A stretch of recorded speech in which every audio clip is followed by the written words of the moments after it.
abrindo os nossos trabalhos, eu gostaria de, na presença da Executiva Nacional do Partido,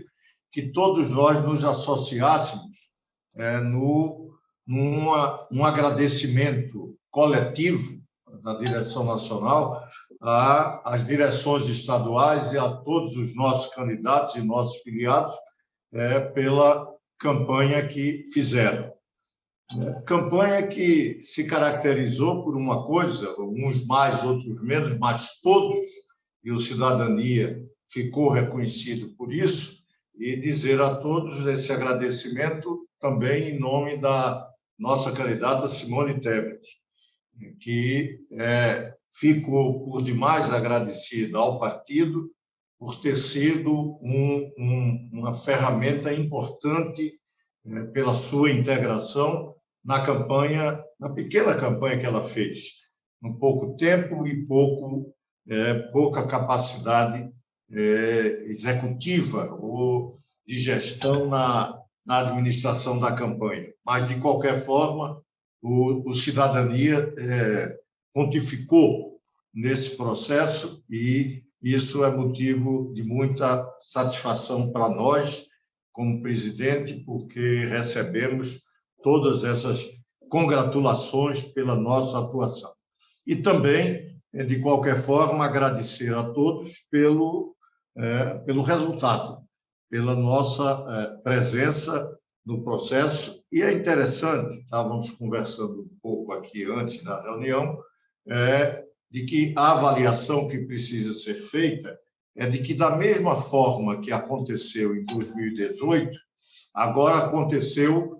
com uma característica um pouco diferente, porque foram duas grandes máquinas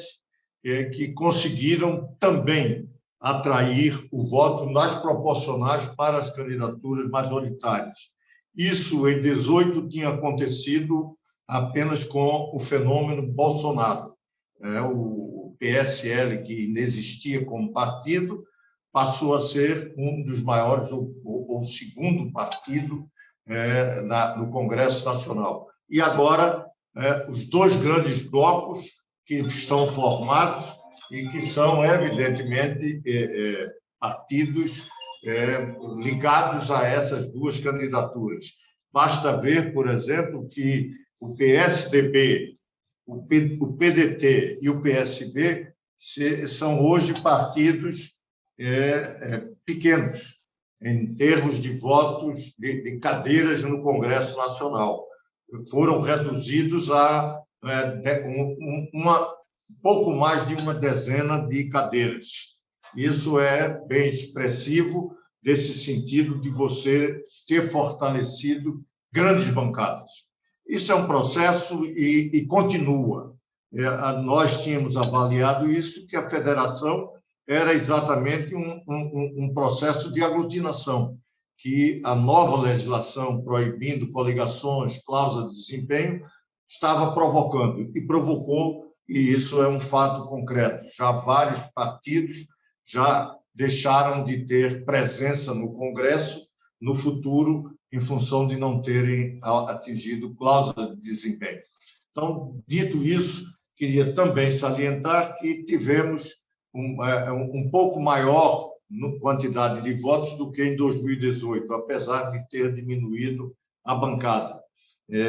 E ao mesmo tempo, ampliamos um pouco a nossa presença nas assembleias legislativas. Teve um resultado melhor do que em 2018. Isso pode significar um fortalecimento do partido para 2024. E da federação, eu quero apenas dizer que não estou dourando pílula nenhuma. O resultado, evidentemente, não foi bom para a federação, não foi bom para quem não estava integrado efetivamente junto às máquinas dos dois candidatos que polarizaram a eleição e que nós estamos aqui exatamente para decidir sobre o nosso posicionamento em relação a esse segundo turno. Feito esse agradecimento, vamos abrir a reunião efetivamente com a ordem do dia, que é discutir qual o posicionamento do cidadania, e é uma definição que estamos adotando, porque não temos condições de fazer isso nem com o outro parceiro na federação, em conjunto, por realidades bem distintas nesse processo de segundo turno. O PSDB disputa 4 governos estaduais, alguns deles muito significativos, aliás, todos, mas, de qualquer forma, com algum peso na federação, e, claro, com suas alianças locais, criam, evidentemente, realidades que precisam ser analisadas por ele. E nós não temos esse condicionante de problemas locais. Temos uma posição nacional a ser tomada, e, nesse sentido, eu resolvi adotar a posição de autonomia do cidadania neste processo, embora salientando que a federação permanece, é um projeto que precisamos ter, claro, que uma análise de todo o seu desempenho até aqui e saber como caminhar, porque temos 4 anos de federação pela frente e temos ainda o que fazer, analisar bem todo esse processo, mas é um processo perigoso, porque nós estamos numa disjuntiva que eu vi me parece até que um prefeito nosso falando de risco de termos uma Venezuela, e ele claramente querendo colocar isso como se fosse um fim sombrio para nós, numa vitória do candidato do PT. E eu gostaria de dizer que o receio que eu tenho de termos um processo idêntico à venezualização é exatamente com a vitória de Bolsonaro. Porque o método que foi empregado na Venezuela é um método que está se anunciando aqui, de controle do Supremo Tribunal Federal, riscos do Senado, que vai se fortalecer numa posição bem bolsonarista, raiz,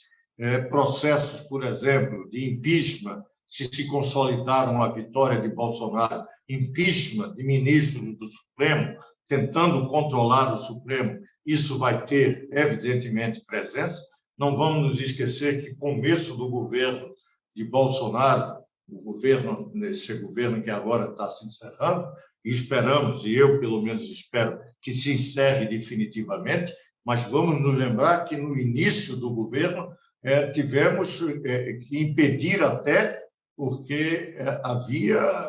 força para abrir um processo de impeachment em relação a ministro do Supremo. Esse governo renovado, reeleito, isso é um risco concreto, e isso é um primeiro passo para o golpe moderno, que não é de tanque nas ruas, mas é de controle dos poderes, feito por um executivo de visão autoritária ou até ditatorial. Não vamos esquecer que não é o exemplo da Venezuela. No caso de uma vitória de Bolsonaro, é o exemplo da Hungria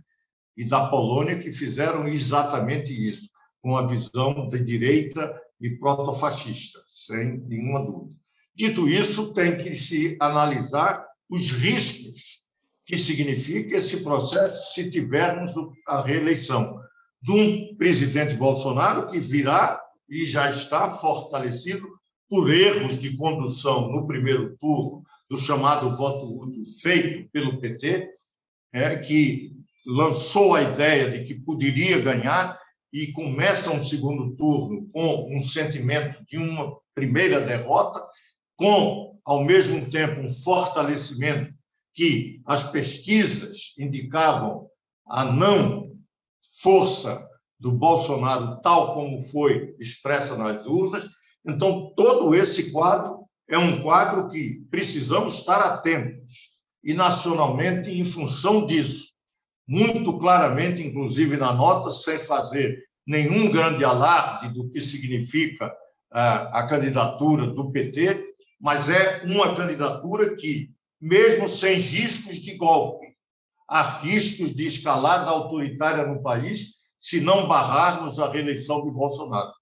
E se não é uma defesa da democracia contra um golpe, como era a teoria conspiratória que